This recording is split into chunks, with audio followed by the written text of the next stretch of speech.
Hello বন্ধুরা, বিকেল ৫টা মতো বাজে এখন, আর আমরা বাজার করতে কস্কোতে চলে এসেছি।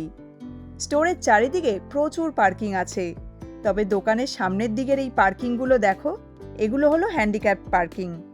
প্রতিবন্ধী মানুষদের কথা ভেবেই দোকানের সামনের দিকে এই পার্কিং স্পটগুলোকে নীল সাদা করে হ্যান্ডিক্যাপ পার্কিং হিসাবে বানানো হয়েছে, যাতে প্রতিবন্ধী মানুষদের দোকানে যেতে বা দোকান থেকে বেরিয়ে গাড়ি অবধি যেতে বেশি কষ্ট না করতে হয়।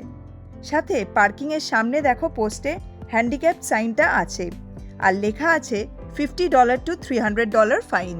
প্রতিটি দোকানের সামনে এরকম হ্যান্ডিক্যাপ পার্কিং থাকে, এটা এদেশের আইন। যদি কোনো ব্যক্তি তার গাড়ি এই হ্যান্ডিক্যাপ পার্কিংয়ে পার্ক করেন, আর তিনি যদি ডিসেবলড বা প্রতিবন্ধী না হন এবং তার গাড়ির নেম প্লেট আর গাড়ির সামনে এই হ্যান্ডিক্যাপ সাইন না থাকে, তাহলে কিন্তু তার গাড়ি টো করে নিয়ে যাওয়া হয় এবং তাকে প্রচুর ডলার জরিমানা দিতে হয়। জরিমানার মূল্য $50 থেকে $300, মানে ভারতীয় টাকায় 4,000 টাকার থেকে 25,000 টাকা অবধি জরিমানা হতে পারে। মানে কোনো নন ডিসেবল পারসন ভুল করেই ভুল করলে এই ভুলের জন্য তার ভোগান্তির কিন্তু শেষ নেই। ভাবলাম আজকের মোমেন্টসে তোমাদেরকে এদেশের এই আইনটি সম্পর্কে বলি।